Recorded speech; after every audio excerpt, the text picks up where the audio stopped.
tell you we are working on speed involved, and some of our competitors may move faster, but at the end of the day, the quality of the product you get from the United States is much better than any other country.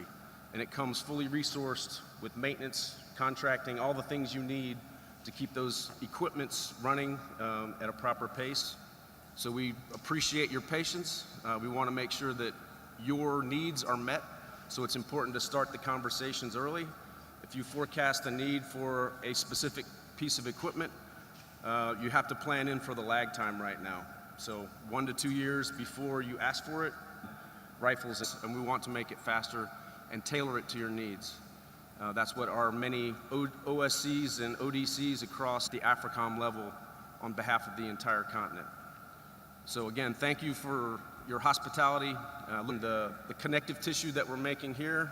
It's not just the formal sessions like this plenary session, it's the one-on-ones and the pull-aside, the future in the event that there's a crisis. And we are here to help facilitate that, AFRICOM. So I look forward to your comments. Thank you very much.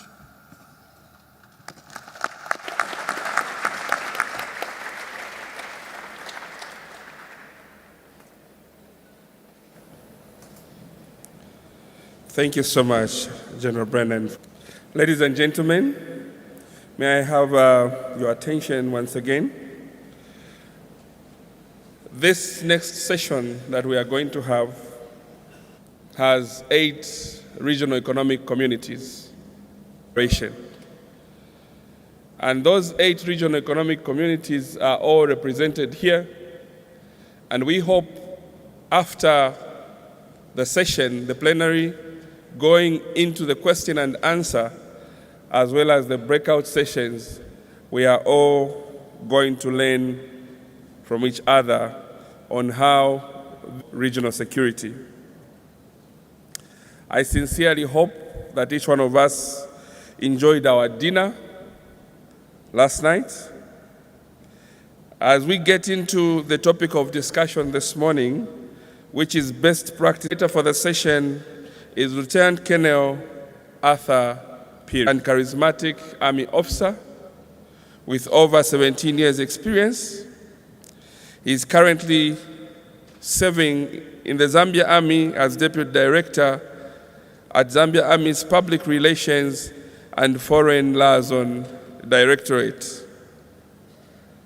This is the appointment he has held since last year, including Civil Military Coordinator or Coordination in Sudan, Abyei, Public Information Officer in the Zambian Battalion deployed in the Central African Republic and in Sudan, Darfur, and moderated at several Army and other military-related functions in Zambia.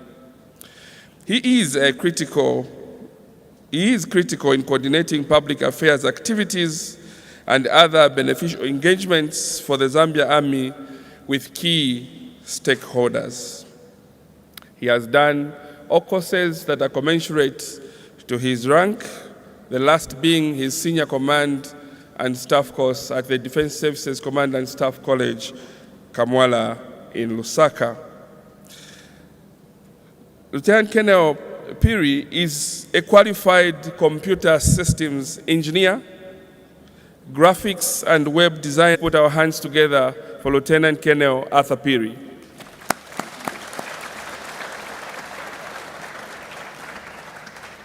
Forces Commanders, Summit participants, good morning. It is a pleasure to be here today to discuss the vital topic on regional security collaboration.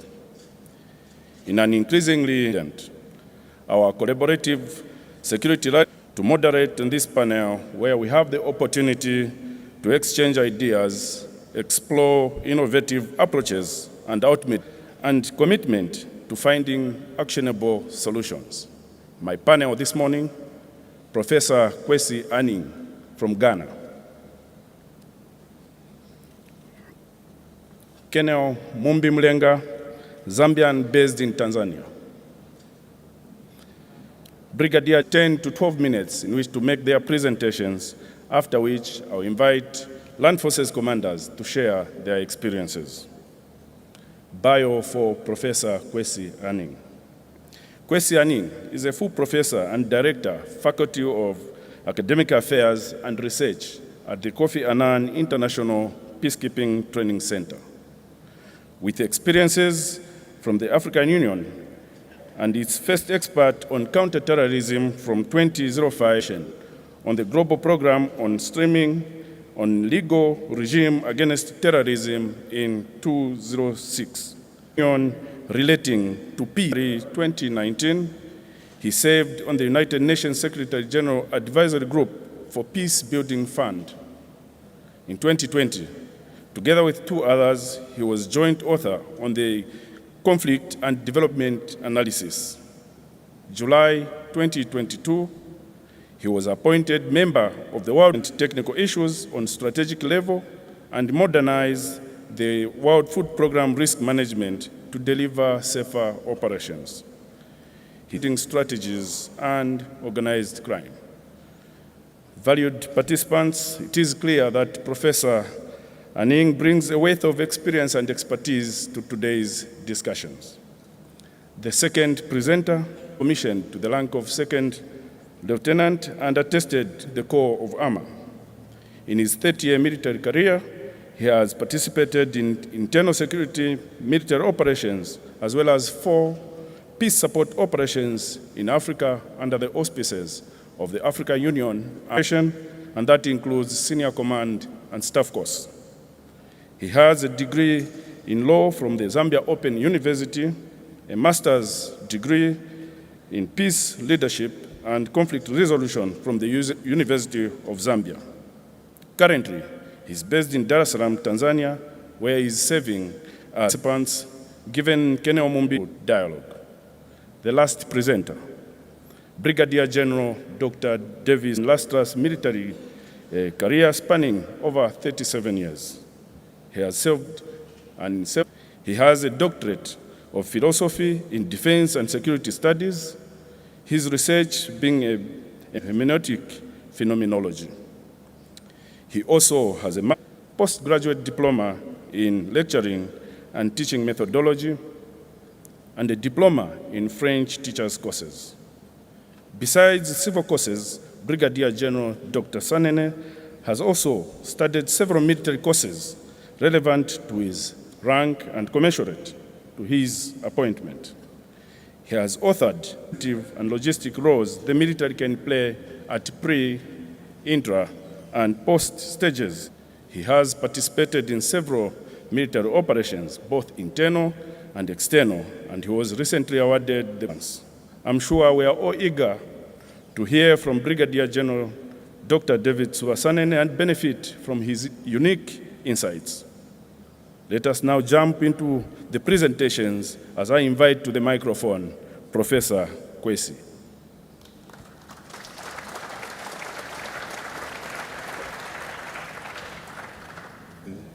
Let me say a very good morning to all of you. Collaboration. Let me begin by stating clearly that regional security cooperation, particularly in the context of to become a feature in multilateral security politics. Finding regional solutions to transnational problems on the domestic aspects of issues and challenges that certainly did have a regional dimension. Frameworks. Most cooperative arrangements will focus, I will argue, on 2 critical components. First, on shared values and on shared norms. That is what brings us together in the first place. The second relates to identifying what is commonly shared and agreed amongst the members of that cooperation group as to what their identified threats are.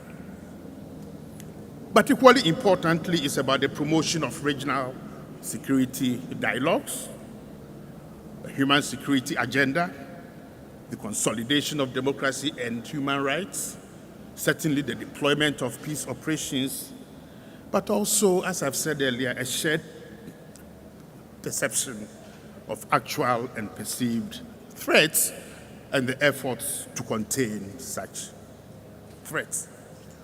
For this morning's conversation, I will focus on the economic community of West African states. ECOWAS is key, I would argue, similar to other regional organizations. But next year would have been 50 years of fanfare. Right now, ECOWAS is facing an existential threat. And 3 of its most important members in the fight against terror have decided to quit the organization. So how did we get here?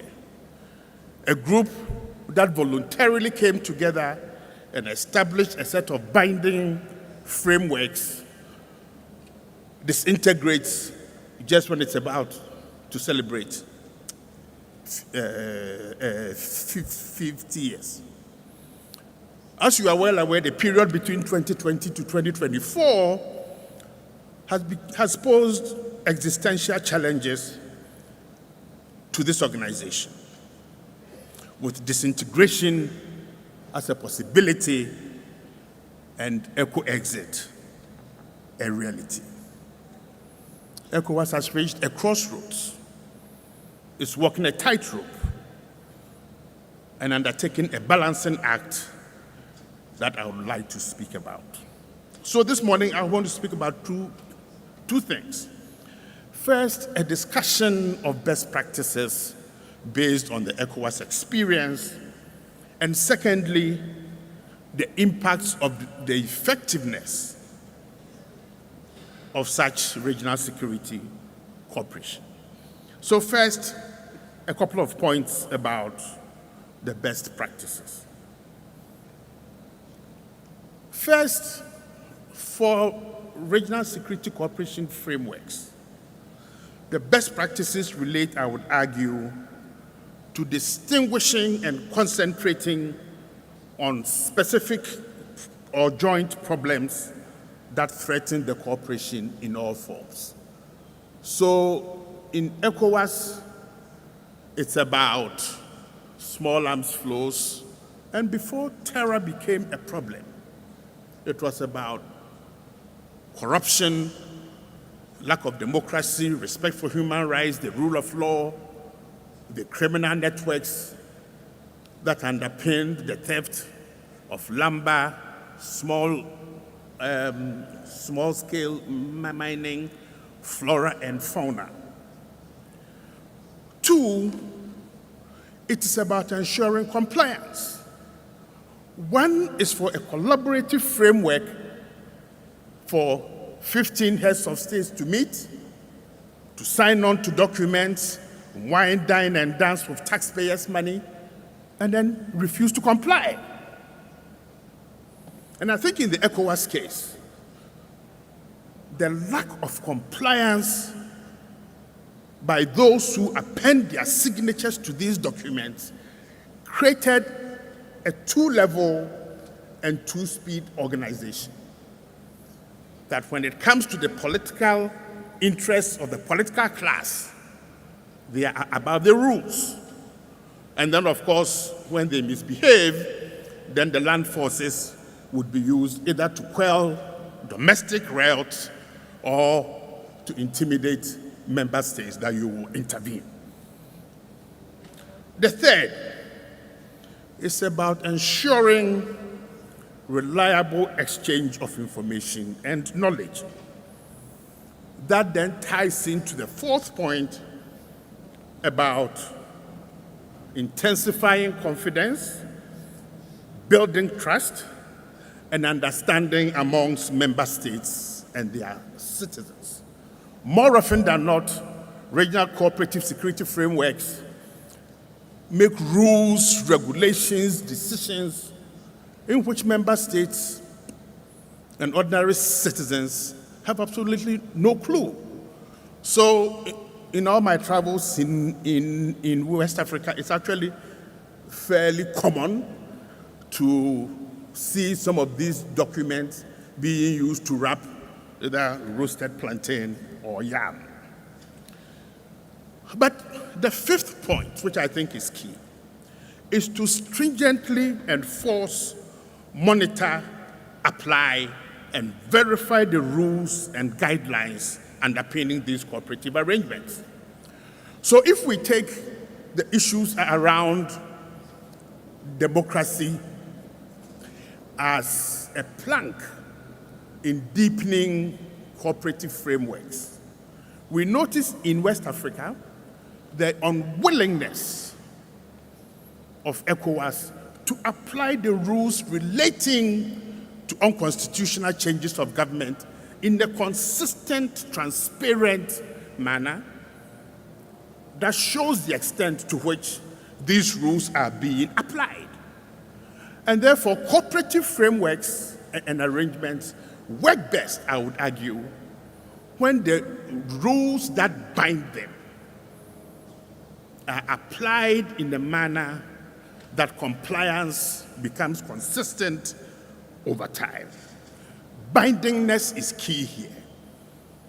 So we need to move from the rhetoric of signing on to documents with a fanfare to the hard nitty-gritty work of saying, how do we ensure that we enforce this?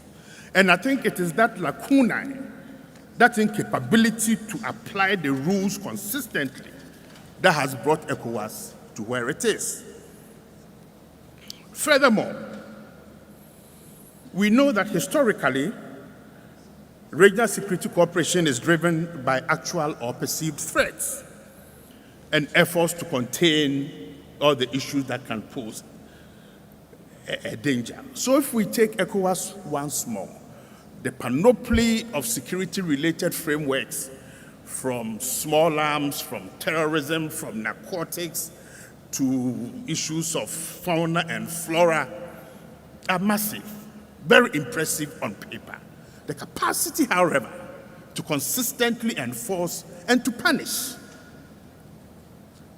is no more there, leading this organization to become a rhetorical organization. The second relates to what must be done and how can we test the effectiveness or otherwise. And I think there are several questions that we can ask around this. First, to what extent do these organizations address and reduce either the risk or the frequency of the disputes that routinely will arise in any cooperative arrangement? Two, to what extent do they have an impact at all in the regional rivalries that arise? And I think here we need to be clear that the impact of regional cooperation frameworks will continue to vary greatly from one framework to the other.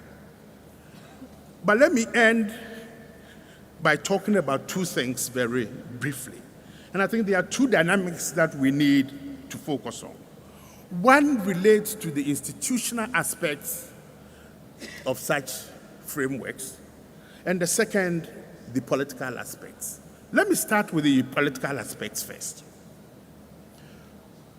Politics drives the manner in which cooperative security frameworks work. And I think yesterday the president was very clear that when the political leadership is consistent in its application of the rules, and they send people who are smart, qualified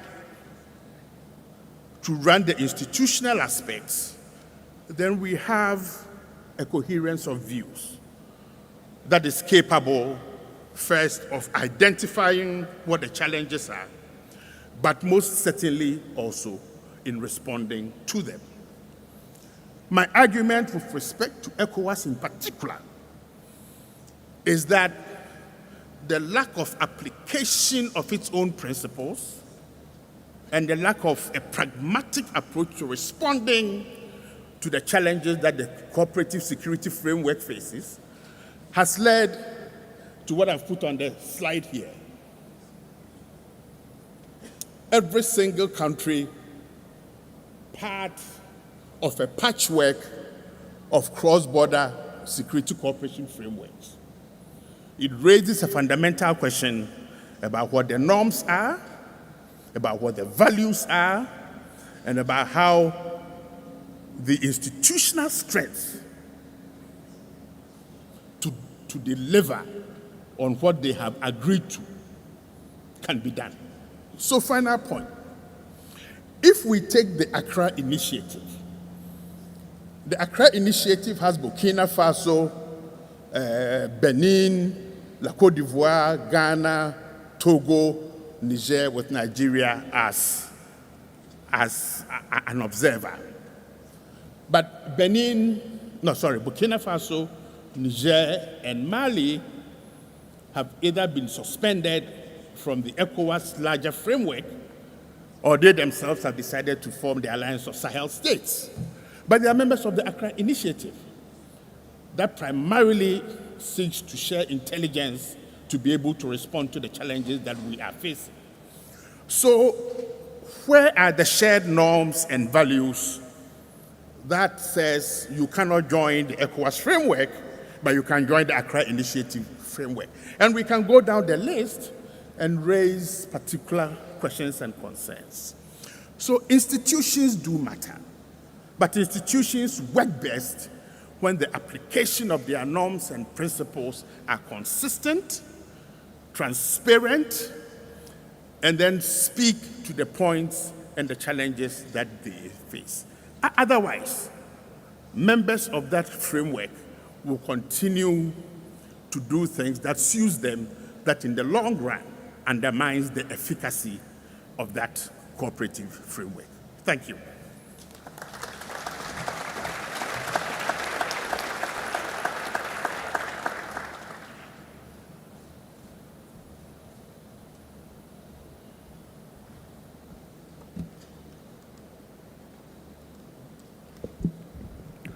Thank you very much. Distinguished generals, ladies and gentlemen, let me begin my presentation by thanking the Commander Zambia Army and the Commander U.S. Army Southern European Task Force Africa for extending this invitation to me to be part of this summit. It is a great honor for me to be here to share my thoughts on best practices for regional security collaboration. And I'll begin my presentation with a question which Land Force commanders will not answer, but I'll provide the answer.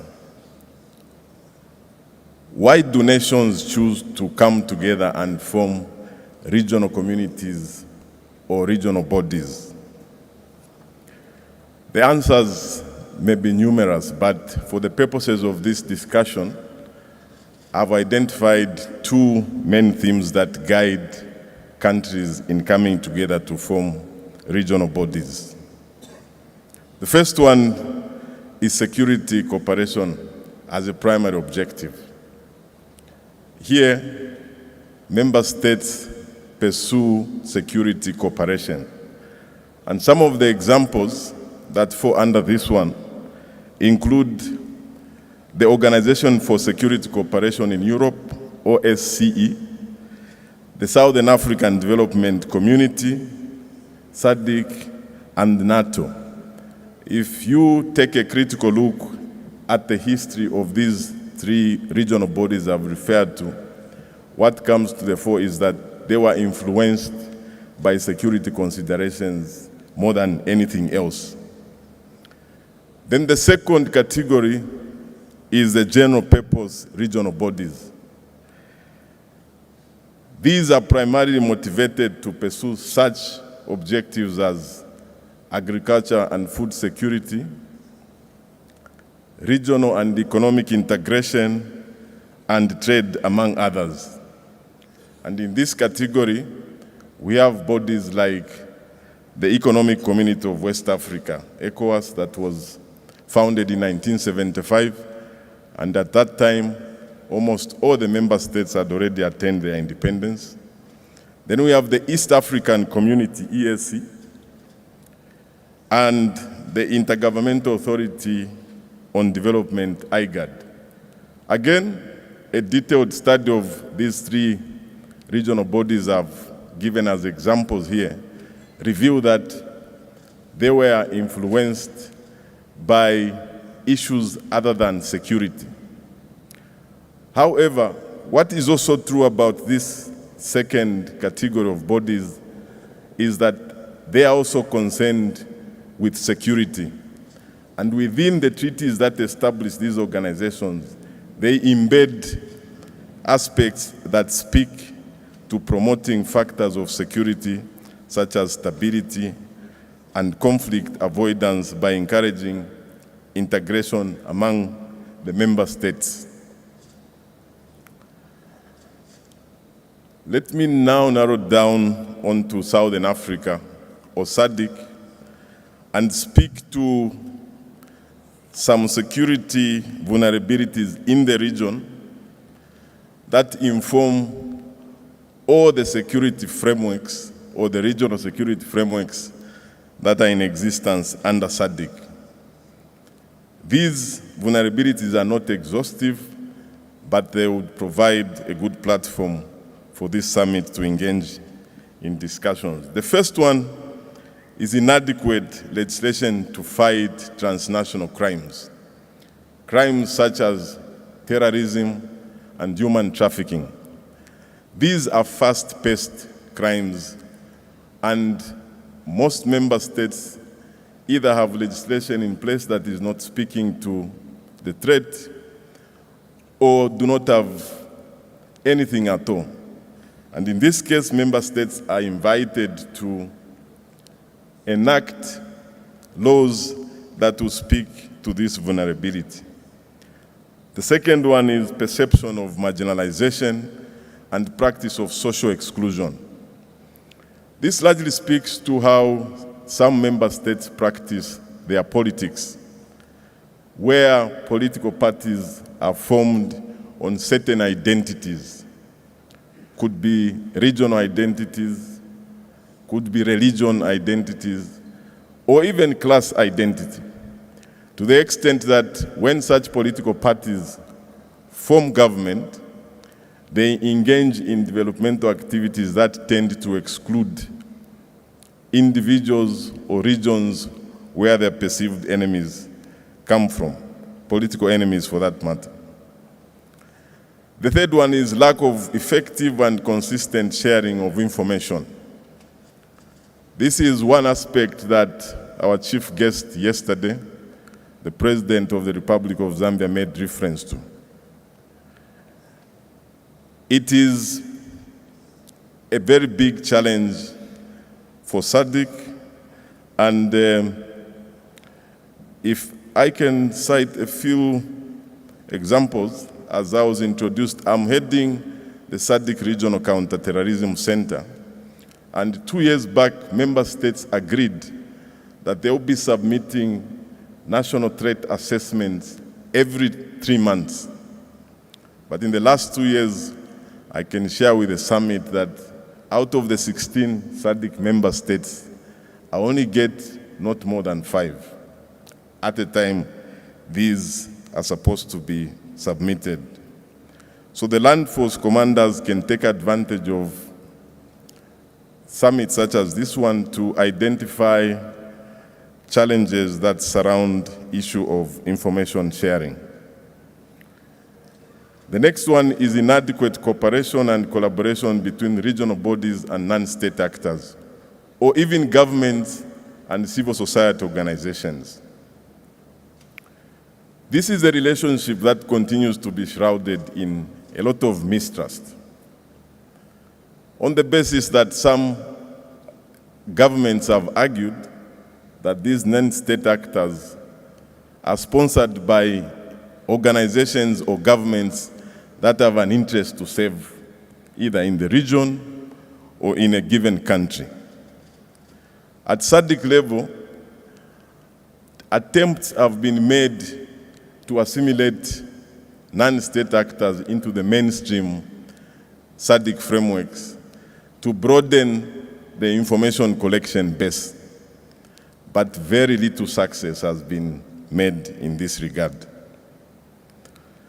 The last one is weak border management Again, to tap into the address that was made by the President, we were informed that Zambia and DRC, for example, share a boundary of about 1,900 kilometers.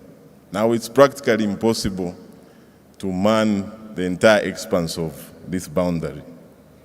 That is not even the worry, but there's evidence suggesting that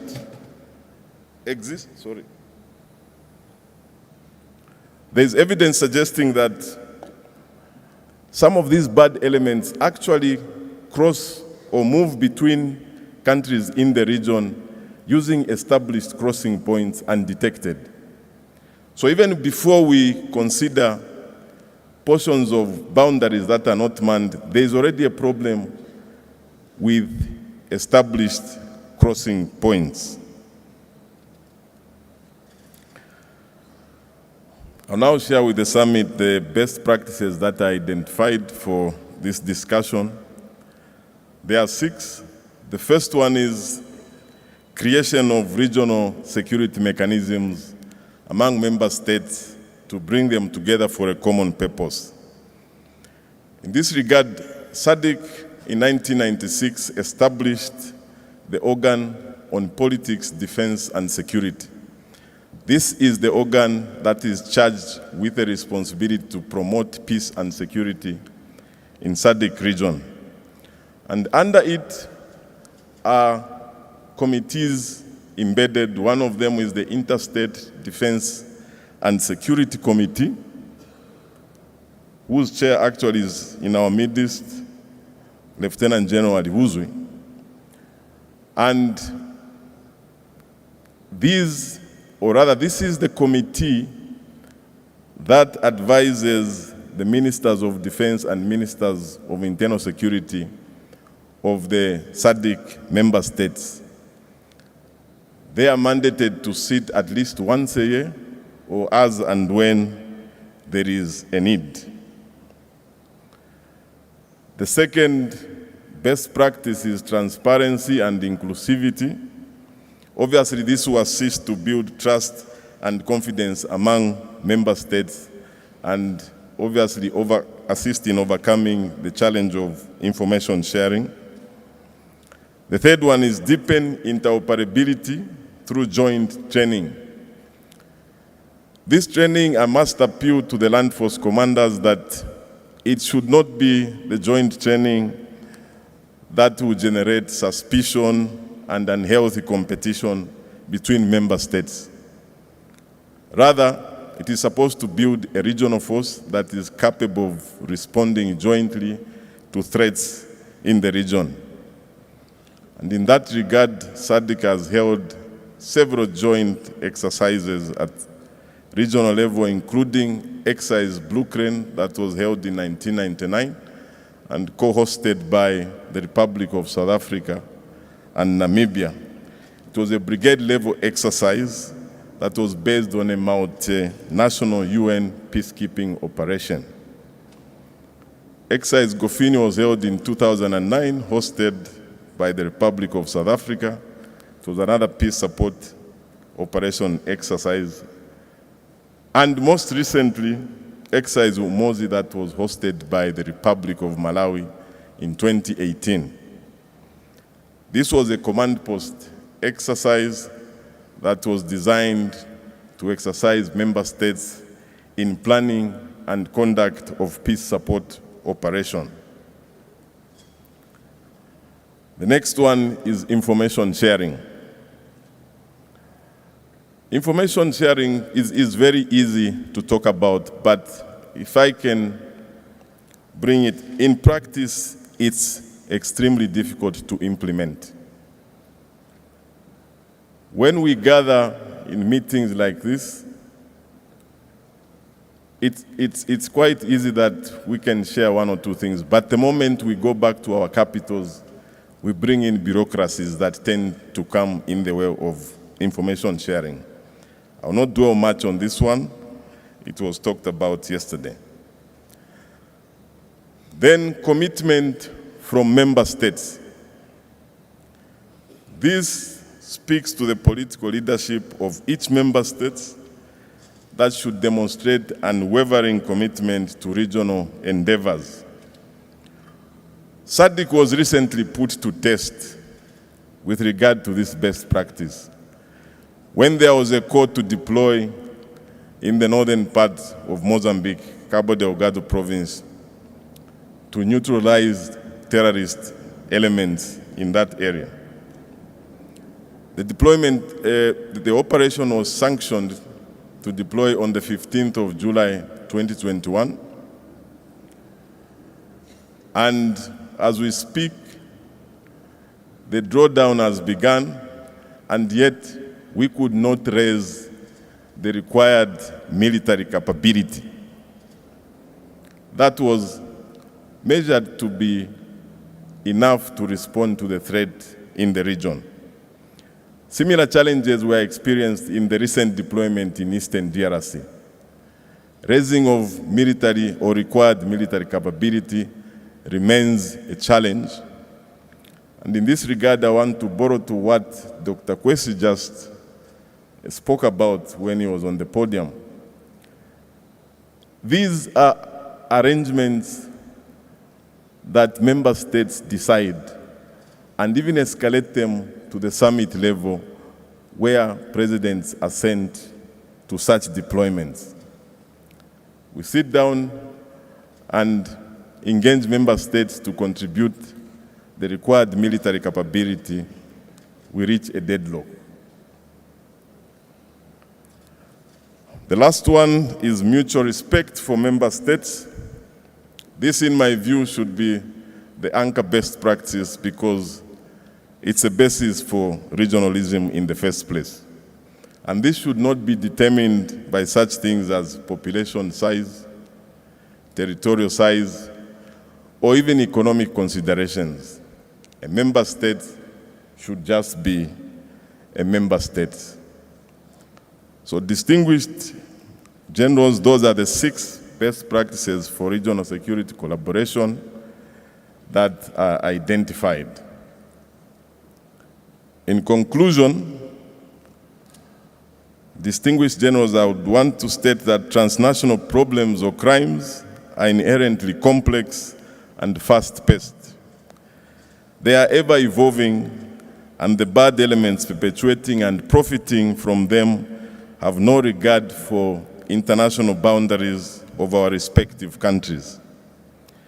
This places an inordinate demand on you, land force commanders, to support information sharing, which is one of the most critical best practices, using existing regional security mechanisms.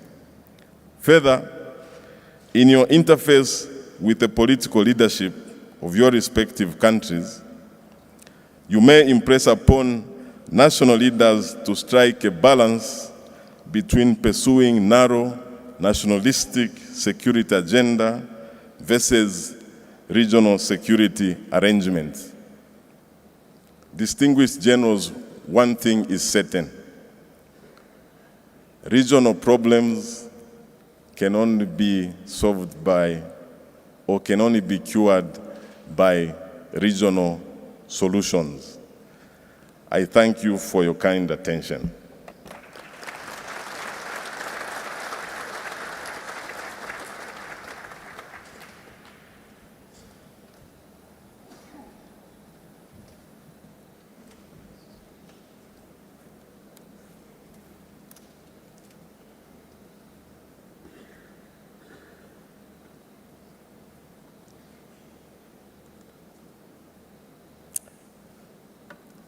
Thank you.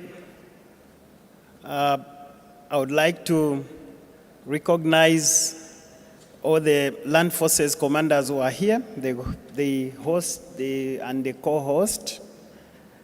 Thank you very much. Unlike the speaker yesterday, who was a retired general who could pace around, I wear 2 hats. The first hat is that of a serving officer, and to pace around the generals here, I fear that I'm still amenable to the military justice system.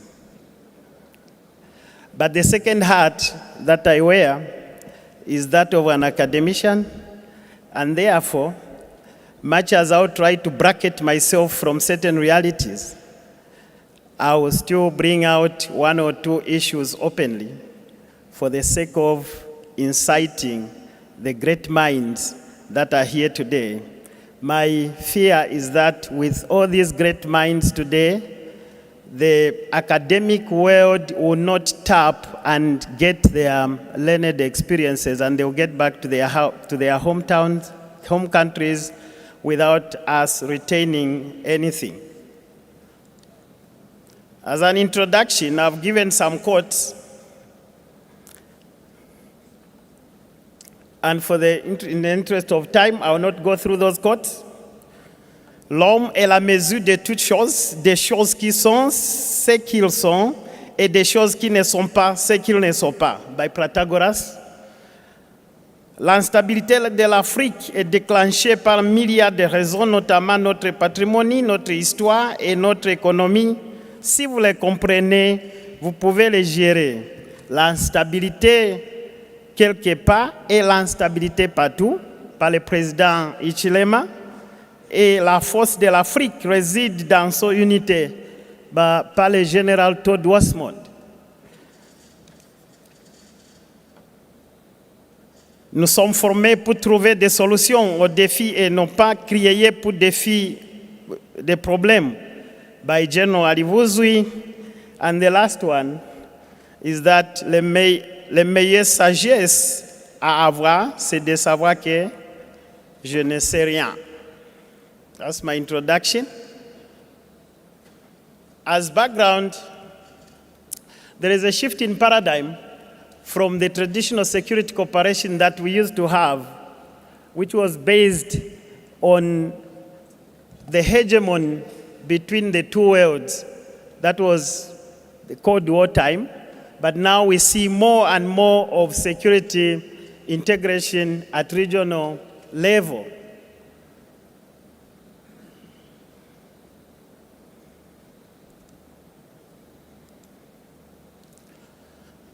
Data had been analyzed to prove that a number of military alliances have now dwindled, and we are focusing on regional integration.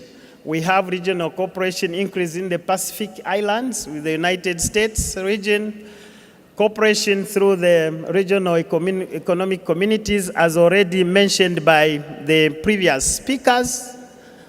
This is what we are focusing on now. The most important feature of these changes is the simultaneity or simultaneous decline of prominence of military alliances. During the Cold War time, each one had to belong to one region or another, to the super boys at that time. But now we are looking at integration between the region and the cooperating partners. Regional security partnership is the security arrangement on an international region that originates from intergovernmental consensus to cooperate on dealing with security threats and the enhancement of stability and peace in the region, as we have heard already from the previous speakers, and this intertwinement frameworks are through formal treaties, international organizations, joint action agreements, and others. To just define it a bit, a regional security complex depicts a set of units in which the major processes of securitization and desecuritization, or both at a go, are so intertwined that their security problems cannot reasonably be analyzed or resolved independently of each other. That is from the academic continuum, and it is just to stress what we have been talking about. The concept of regional security is understood as effectively implemented protection of the system of mutual relations between countries in the region against threats of instability, crisis, armed conflict, and regional wars. Regional security institutions are often, but not always, established on the basis of geographical boundaries. We have countries here belonging to SADC, and the same countries are belonging to other economic groupings like COMESA. So you find that you have one group which also expands to join another economic grouping for certain interests. And to analyze regional security issues, we need to look at such as well. I already talked about geographical scope. Then the element, in most post-war, international systems often cover an area larger than the region in strictly geographical economic terms. Elements of threat are outbreaks of war, and these have already been outlined by the previous speakers. I'm just plagiarizing now from the professor and the kernel. To just give it a nexus, a theoretical underpinning, the theory of regional security complexes provides a conceptual framework that encompasses an emerging new post-Cold War international security order. It proposes a model of regional security which makes it possible to analyze, explain, predict the development of the situation in a given region. But based on this assumption, that is the regional level, not the global or the level of a single state, but you find that researchers have to continue refining these theories to encompass the current regional security trends, such as what we have today, drought, we have transhumance issues, which were not originally in the original theories. The theory of systems also, which looks at what affects your neighbor, or what affects yourself, affects your neighbor, as already elaborated by the previous speakers.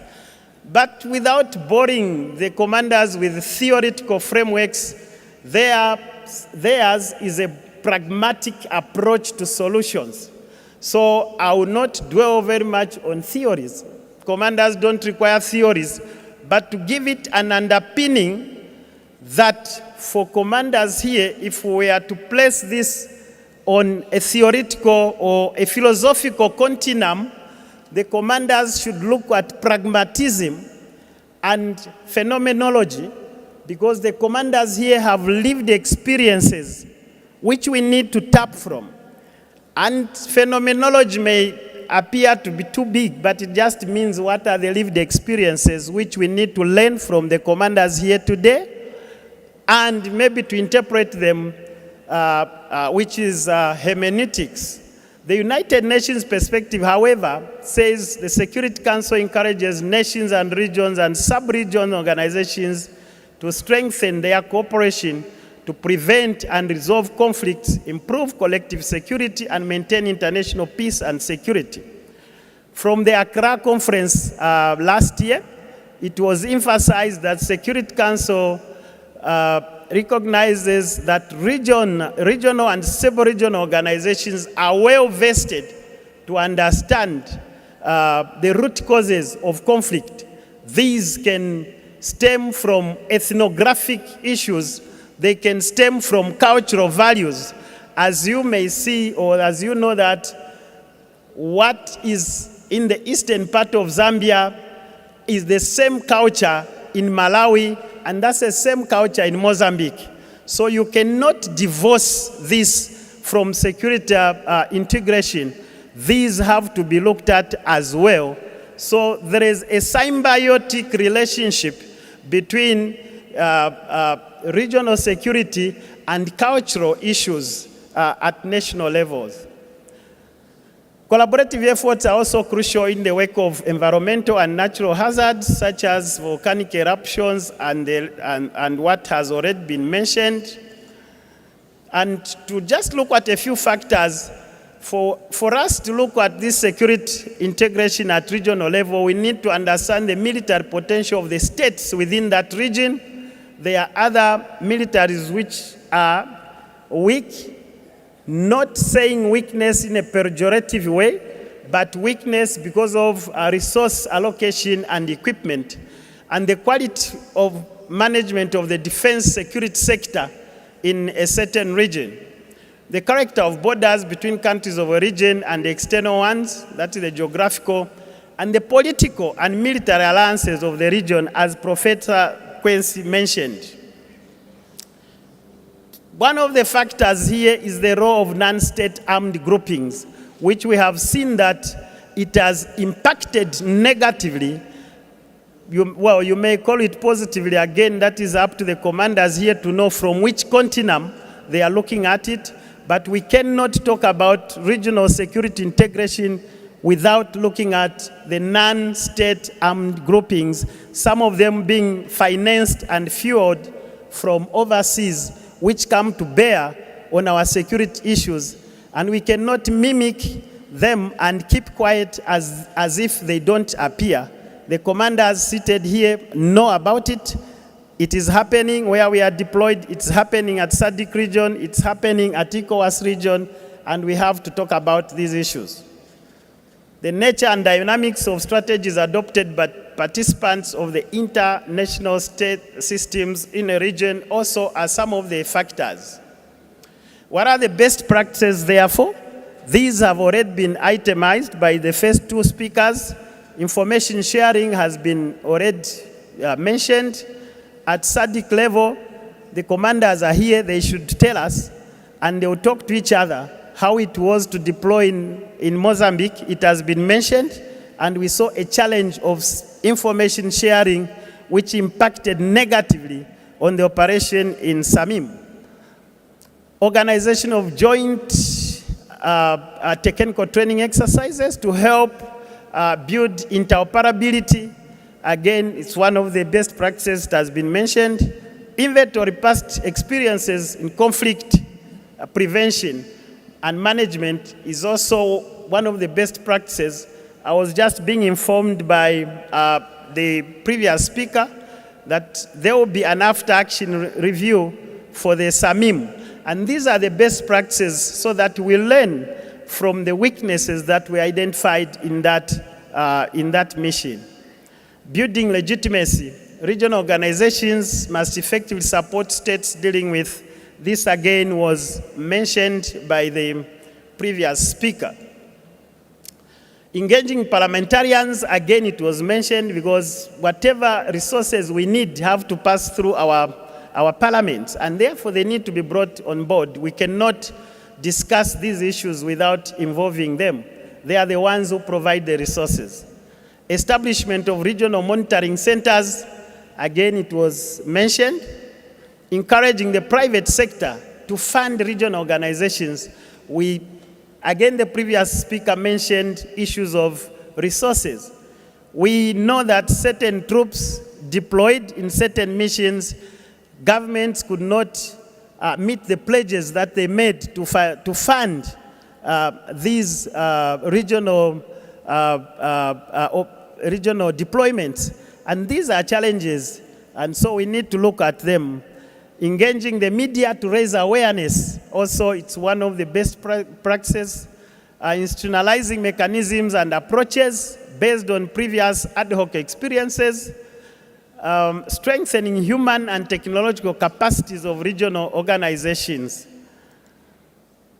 Examples, again, were given on ECOWAS. I will not talk about it, but again, it is up to the generals seated here to tell us, or to be frank, and tell us whether the way ECOWAS intervened in Sierra Leone in 2000 when we were deployed there as ECOMOG is still the same way ECOWAS can intervene in any of the countries that they need to bring consensus at regional level.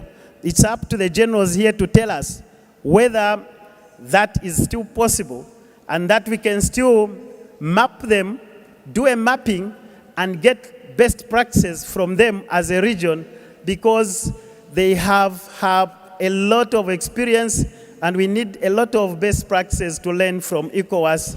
They started it way long time ago. We have just implemented it now recently at SADC level. Southern Development Community, I talked already about these best practices. We saw deployment in Sudan, which gave birth to a hybrid mission in Darfur. We saw the deployment of Lesotho under Samil, deployment again of intervention brigade in DRC, deployment of SADC force in Mozambique, I mentioned, the current deployment of SADC mission, which is underway in the DRC, and the Troika, which was mentioned yesterday by the President and which our Army Commander is chair. And again, these are best practices, but again, whether these best practices are not without any challenges, it is up to the generals who are seated here today to tell us if they are running smoothly without any encumbrances. We saw deployment also by the East African community, and now challenges, just to give a brush on them. In the picture you are able to see in the left side is the provincial minister of Lusaka looking at the food security and how the maize has dried due to drought. And on the right you see the Kariba Dam, which provides electricity to Zambia and Zimbabwe, but feeding almost 5 or so SADC countries. And this is the intercourse between human security and traditional security that we are looking at, which we should not try to divorce together. Because we talk about regional integration, what are our challenges here may not be the challenges for the best practices that we learn from Asia, for example, because they are real issues and we cannot talk about each other. You dam that Zambezi, it means the whole SADC region is affected. So when we talk about collaboration at regional level, there are issues that we should look at.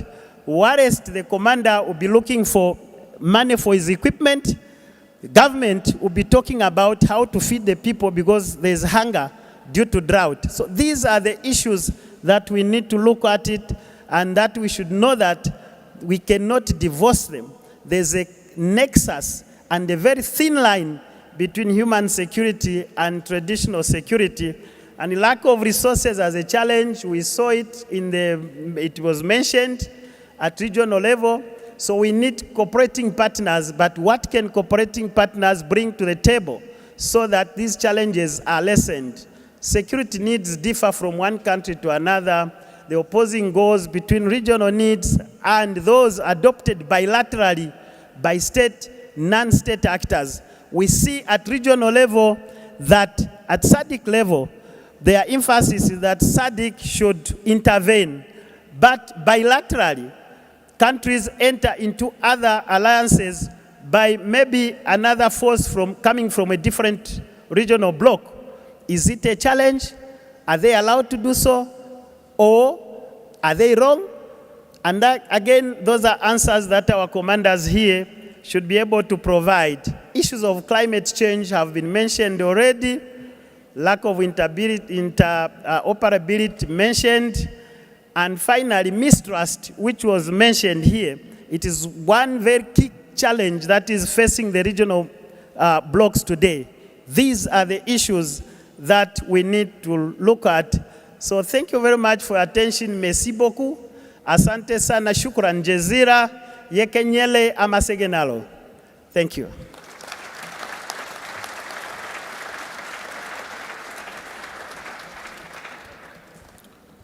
Wow, thank you very much for those insightful presentations. Just to wrap up their presentations, Professor Kwesi stated that regional security collaboration is important, but it must be guided by consistent application of the rules. While Keneo Mumbi Mlenga said he highlighted 6 best practices for regional security collaboration that can assist regions to overcome their security challenges. Brigadier General Dr. David Suvasanen comes and said that he presented on the best practices, the United Nations perspective and challenges of regional security collaborations. Before I open it to the distinguished generals, maybe a question each for my panelists. For Professor Kwesi, Are there any emerging threats that require new approaches to the regional security? Kene Omumbi Mlenga. How can we share intelligence for information more effectively to counter regional security threats? Or if there is a measure for effective regional security initiatives? General Dr. Sanene. Sir, how can regional organizations effectively navigate diverse political landscapes and competing interests to foster meaningful security cooperation among the member states? Professor Kwesi.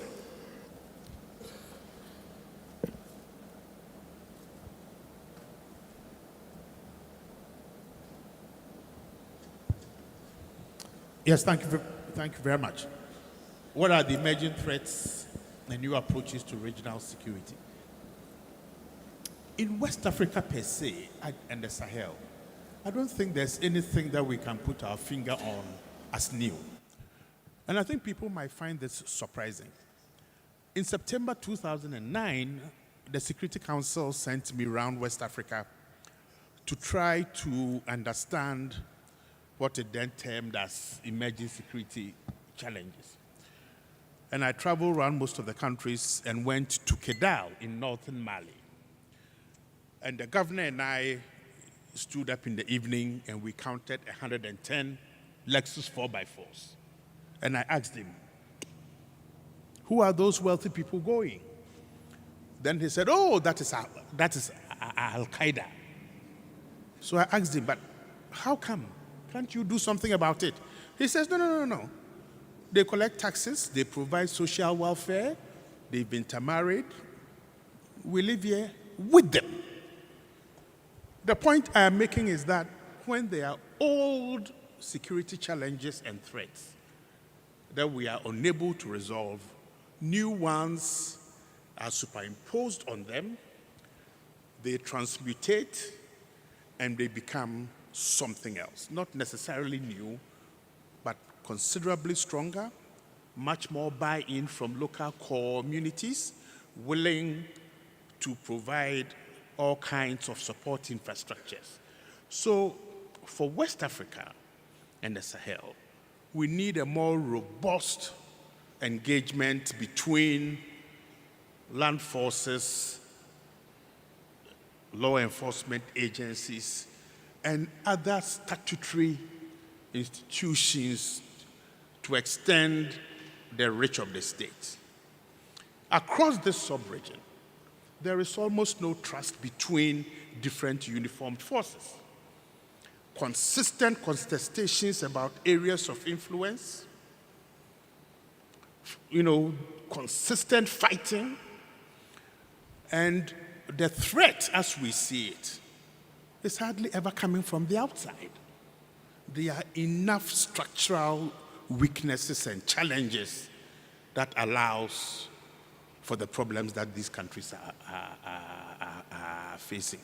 Finally, there is an almost universalizing language, particularly concerning the terrorist threat moving down to the coastal areas of West Africa.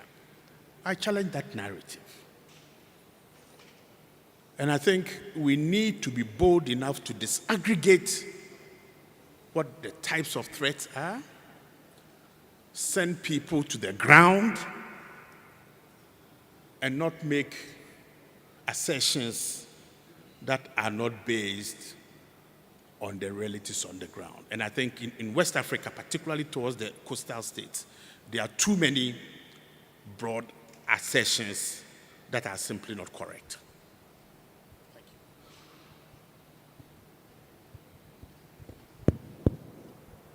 Thank you very much, moderator. Your question is revolving around the challenges connected to information sharing. This is a nagging question, I must admit, and I'll attempt to answer it by breaking it down into two. At national level, perhaps the solution would lie in encouraging interagency cooperation. One of the challenges that come in the way of information sharing is mistrust.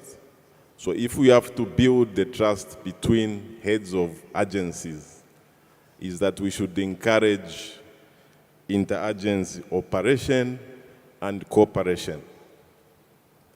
Because at national level, the threat we are dealing with is national in character. And it is to the detriment of a nation concerned to engage in narrow approaches to confronting this threat. So the best would be to encourage interagency cooperation and operation. That is at national level. At regional level, I would propose that apart from meeting or engaging one another through established statutory meetings, there should be more. We should identify activities such as regional sports, where we can meet more informally and engage each other at personal level, aside, or rather outside sitting arrangements such as this one. We can also have exchange programs in cultural, issues and so on. What actually makes it so difficult to share this information is that we are always meeting in very official engagements. So it means this information, again, can only be passed using official channels, and we all know how bureaucratic that can be. So that would be my quick response to that. Thank you. Thank you. On the question on how the regional groupings can navigate through the identified challenges and have the best practices. I think one of the issues is that countries within a regional grouping need to be open to each other.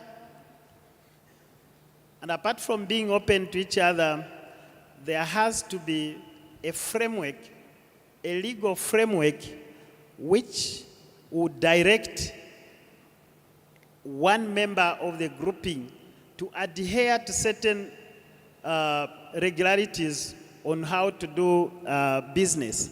Because, for example, again, it is very difficult because if a regional force is deployed somewhere where there is strife and the host country sees that that regional force is not doing much as it is supposed to be, it is very difficult for other members of that regional grouping to dictate to them that they should not engage another country, for example, to come and help them and operating at a very different mandate.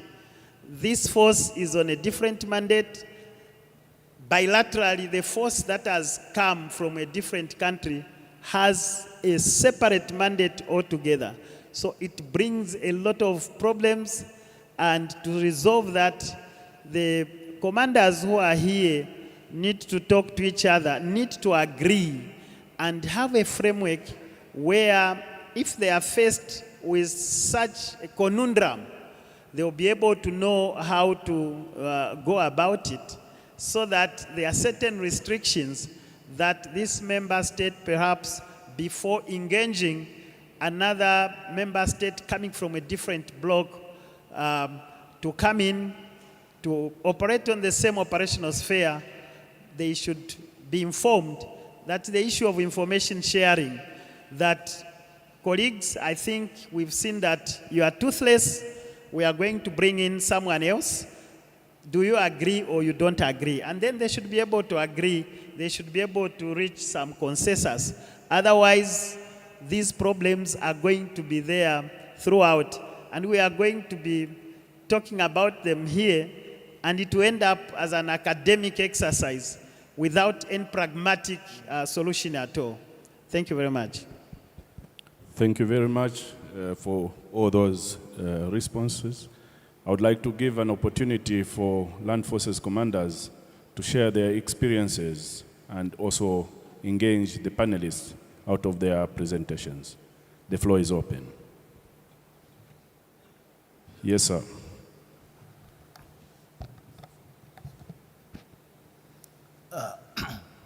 Thank you very much for the presentations. My concern here borders around inadequate legal framework.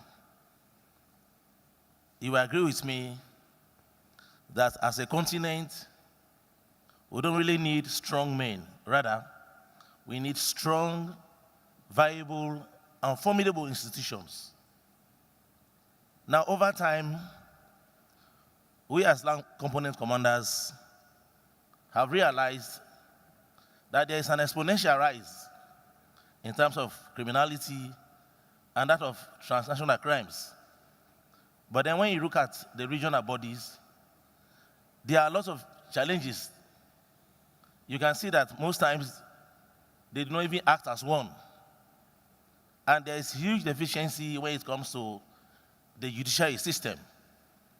And we have realized that because of these vulnerabilities, we haven't been able to actually tackle some of these challenges. Now, my concern here is, or my question here is, what aspects of these laws do we need to review? Additionally, what strategies do we adopt as a regional body? And finally, it's not about the laws alone, but the implementation. How can we effectively implement these laws from the regional perspective so that at the end of the day, we can have a win-win situation? Thank you. Thank you very much. As the panelists think about response of that one, I can take another one. Sir. Thank you. Let me thank the host and the co-host, and let me thank you, the moderator and the panelists, and special thanks to Colonel Mulenga, because his presentation was touching on the realities that I'm awake to as just the past Deputy Force Commander in Zambian. I think the challenges that you presented are challenges that we as land component commander can still work on and mitigate them or minimize them. Because I would say this because, first, because His Excellency, the President of the Republic, he indicated that these challenges will always be there, but we need to work as to how we address them. These are, they bring leadership and decision-making dilemmas in theater. But what I witnessed, which I think we need to go and do more, is that training, we in the military say training, we train as we fight. And therefore, if we ever think we are going to undertake a regional undertaking, then it means we need to train as such, because that undertaking will be fighting. So what I saw is that training together and having exchange is good, okay? But training together holistically and encompassing a number of areas and a number of entities is better. And then the frequency of how you train, the way you train, and how often you train also is best. You see, we can escalate this to get to that if we really look into these areas.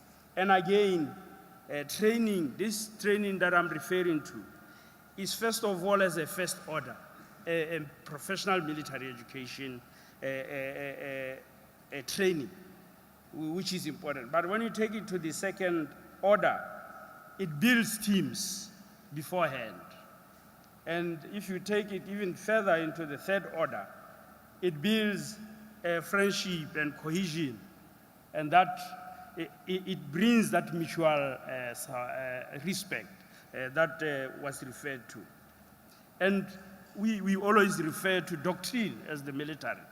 And I think our nation's militaries have their doctrine. But again, if you are going to have a common undertaking, we then have to develop a doctrine, and not only develop it, but codify it to the extent that you use it in theater. Because what happens in theater, if you don't have a common doctrine, a certain doctrine might seem to prevail over others. And when such happens, it brings in those issues of mutual respect, animosities, why this seems to be the way. We need to have a common doctrine. It is very important. And this also will avoid the commanders in theater, who is in charge of the mission, ending up as if he's running mini ranks, because this force is better with this one, therefore I will always put them together. By so doing, you are creating a mini rank within a rank. You are creating those mini ranks. And this brings challenges of forces feeling they are either being worked or being undermined.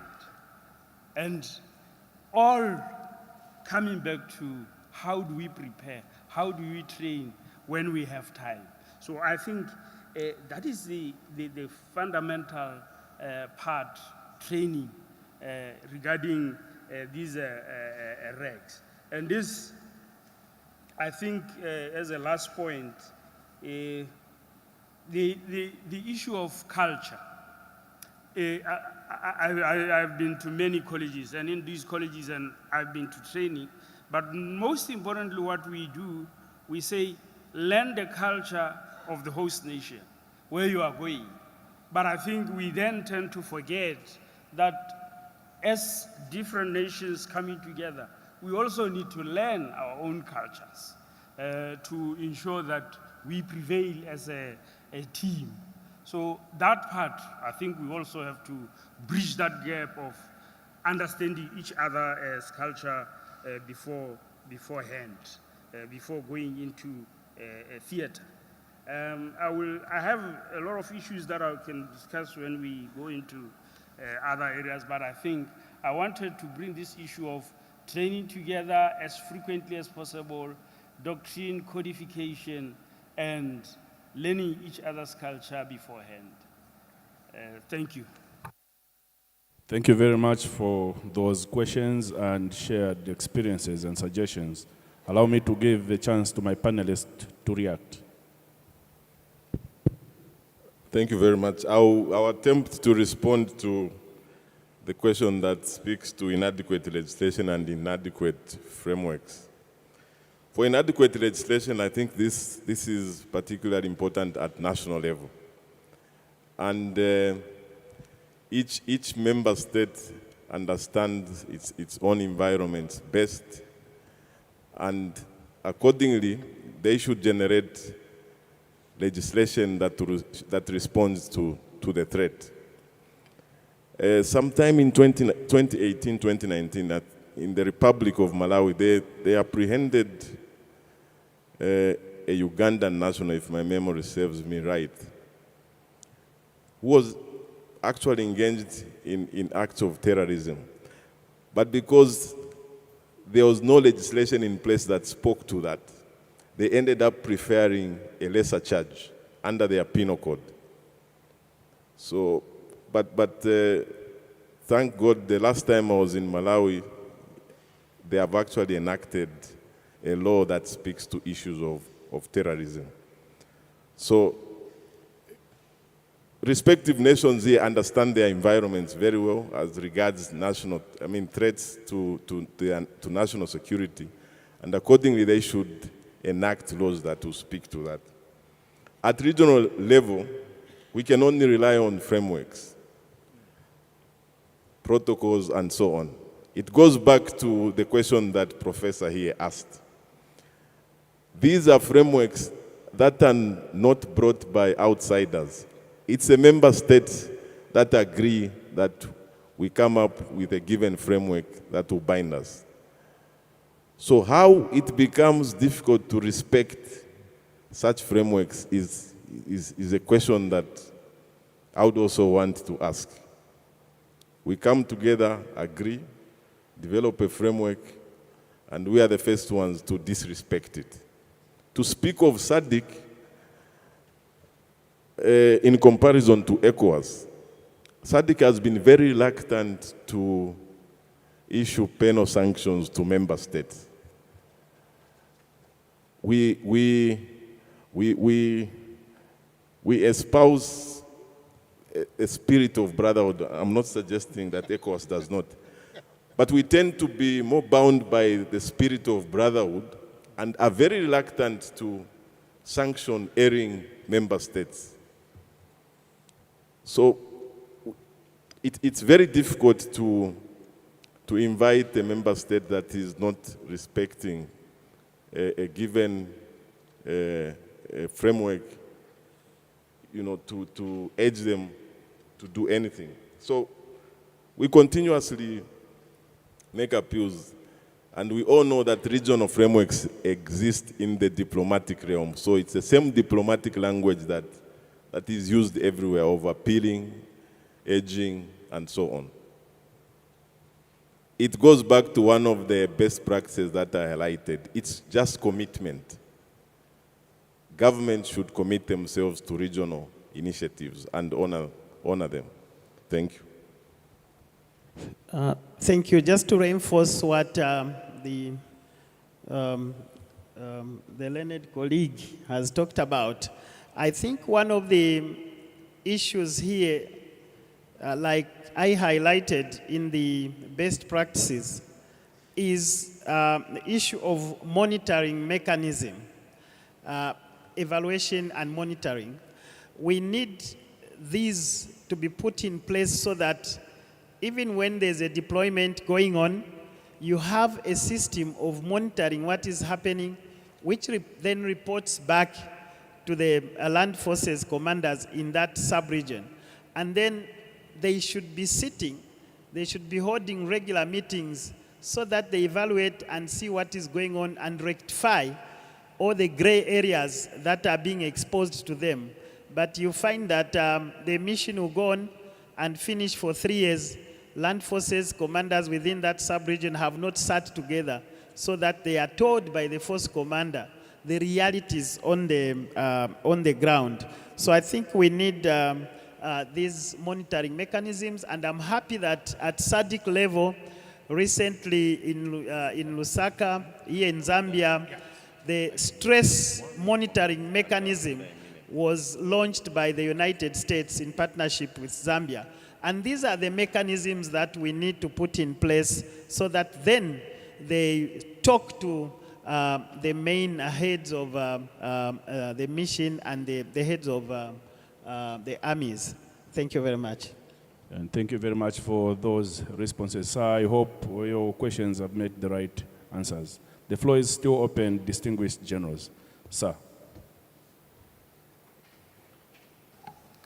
Good morning, the panelists, and thank you very much for your presentations.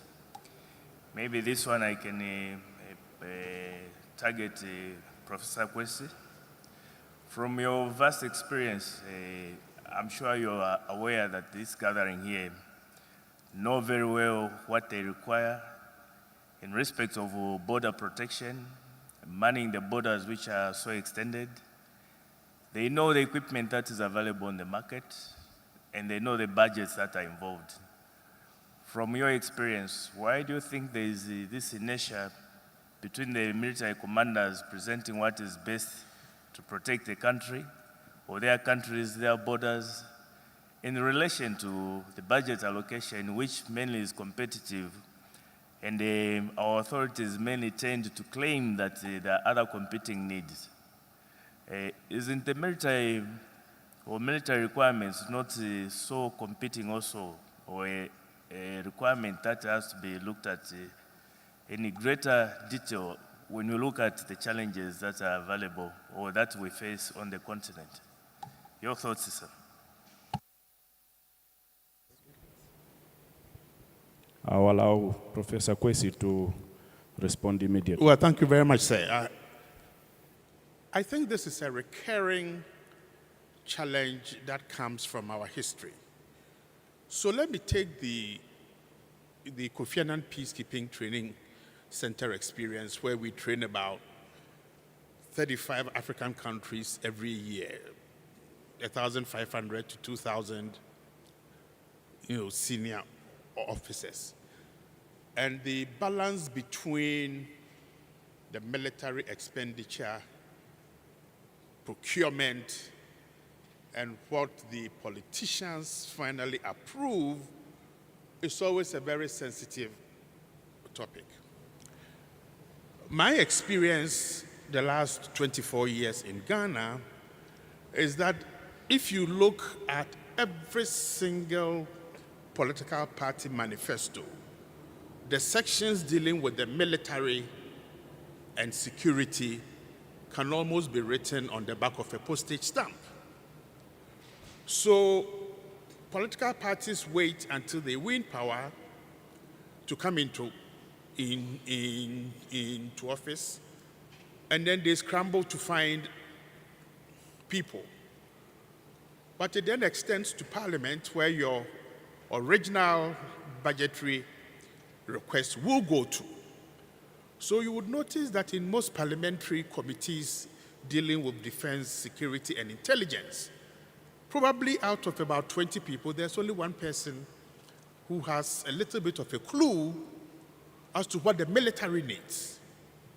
So when your requirements come before Parliament or the Select Committee, they just look at the names on the piece of paper, they look at the prices, they look at maintenance, they look at training, and they say, but I can build 2 hospitals for that, or clinics. So maybe we should give you just a quarter of it. That, I think, it's up to the commanders in this room to begin the process of building relationships, not only with the members of Parliament and select committees, but also with the political parties themselves, offering to give briefings and to bring them up to speed. And I'll give you a very typical example. At the Kofi Annan Center, we would, at the beginning of every parliamentary session, offer the parliamentary committees on defense and interior and intelligence, the public accounts committee, and the finance committee the options of providing some training. And once we provided this training, the military was generous enough for us to come to the camp, and the head of the committee said, well, I want to count the tear gases that you guys have. And the officer said, sir, I cannot open the canister. But this guy said, look, I'm the chair of the committee. I want you to open the canisters. That is the lack of knowledge about what the military does and what the military needs. So your DPRs must be more engaging. They must provide briefs. And I think there should be a willingness to go to Parliament. Now I think most of the ministers of defense are from the civilian side. So I think that should be fairly easy also to engage. But this challenge between the military expenditure and traditional developmental needs are always there. But a much more robust engagement, PR, I think, will help reduce the challenges. I hope that responds to your question, sir. In fact, the responses reminded me of one other item which I may want to find out from my fellow commanders. The aspect of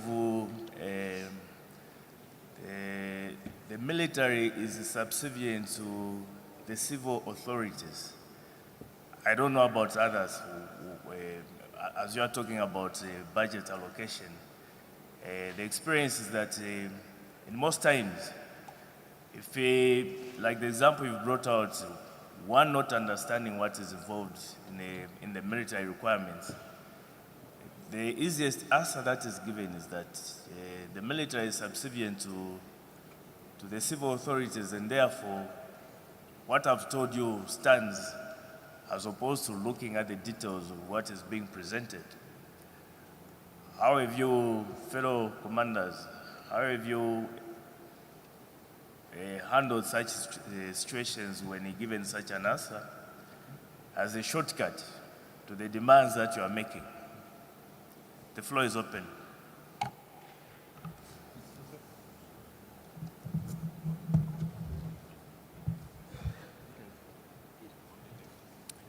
Yes, sir. I recognize your flag. Okay, I'm Major General Ajunwa from Nigeria. I will start by giving us a quote from a retired United States Army General, Lieutenant General Stephen M.S. Speaks. He said, "Equipping and enhancing capacity are not just challenges for the Army. Proper equipping, both for today and for the future, have implications for the security of our nation. In this case, all our nations. Balancing equipping and enhancing capacity is a challenge the Army needs to overcome in order to ensure we can defend the nation today and prepare for the future. This is a matter of national priority and not affordability." So, it tells you the political leadership will do what they consider as their priority. And then, if you look at national security as a priority, then you must fund the armed forces. And then funding through the national budget can definitely not be enough. So there must be other exogenous areas where the budget could be funded through special approvals. But the bottom line is, as a region, as Africa, what is our primary challenge as it is today? McNamara said that without security, there is no development, and without development, there is no security. They go hand in hand. A nation must survive first before it feeds, and you must feed to survive. We must therefore encourage the political leadership through engagements, just like the professor said, not necessarily going to the National Assembly to defend it, including engaging the services of lobbyists to make sure that some of the funds that we require will also come. Also include, like the collaboration which we already have with some of our other friendly nations, like the United States and all that, and other non-governmental organizations to make sure that they understand it. However, we must develop a strategic plan that expands a long period of time and be able to provide them with the leeway to look at this is our plans and get their buy-ins into that plan. Let them know that this plan is theirs, so that within the, let's say, a space of 10 years, they know what it will cost to fund the military. And then they will be able to plan within the budget and outside the budget, especially through presidential approvals. And I think those are some of the areas. However, what is our priority as a region? Definitely the challenge all over Africa, as it is today, most African nations, is the issue of security. And you must only fight security when you are well equipped. And the non-state actors are getting the same equipment that we are getting. So we must be ahead. And we must encourage our governments to understand this so that they will be on the same page when we are making requests to address our national security challenges. Definitely is a matter of priority, not affordability. Thank you very much.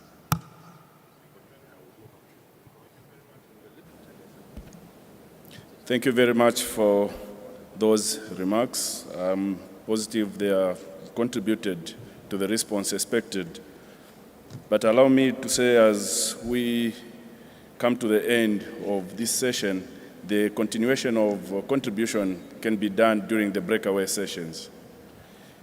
And so, as we come to the close of discussions on regional security collaborations, I am struck by the depth of insights and shared commitments demonstrated by all involved.